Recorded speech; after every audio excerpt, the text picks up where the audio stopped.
জামালপুরে তাসওয়াক ঐক্য পরিষদের উদ্যোগে মানববন্ধন অনুষ্ঠিত হয়েছে। জামালপুর থেকে শরীফুল ইসলাম ঝুকনের প্রতিবেদনে থাকছে বিস্তারিত। পীর মুর্শিদ যার যার, ঐক্য আমাদের সবার।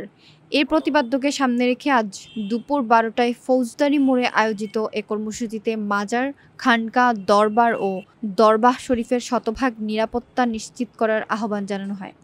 শাহ সুফি মোহাম্মদ নাহিদ হোসেন চিশতির সঞ্চালনায় সংক্ষিপ্ত বক্তব্য রাখেন সৈয়দ শাহেদ উদ্দিন আহমেদ, শাহ সুফি মাসুদ হুসাইন পীর সাহেব চিশতিয়া খানকা দরবার শরীফ, আলী করমুল্লাহ আল কাদেরী কোটামণি মাজার শরীফ এবং বিশিষ্ট সাংবাদিক মোহাম্মদ আনোয়ার হোসেন সহ অন্যান্যরা।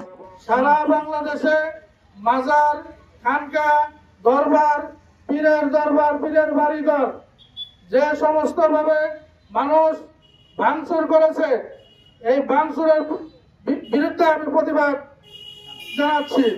আমরা আগামীতে আশা করব যেন আমাদের জামালপুরে কোনো ক্ষতি আর না হয়, এই বলে আমি অনুরোধ জ্ঞাপন করছি। বক্তারা প্রশাসনের প্রতি আহ্বান জানান মাজার, খানকা, দরবার ও দরবাহ শরীফের নিরাপত্তা নিশ্চিত করার জন্য সঠিক পদক্ষেপ গ্রহণ করা হোক। পরবর্তীতে জেলা প্রশাসক বরাবর স্মারকলিপি প্রদান করা হয়। জামালপুরে আমাদের প্রাণের জায়গা, আমাদের আরাধনার জায়গা, আমাদের ইবাদতের জায়গা।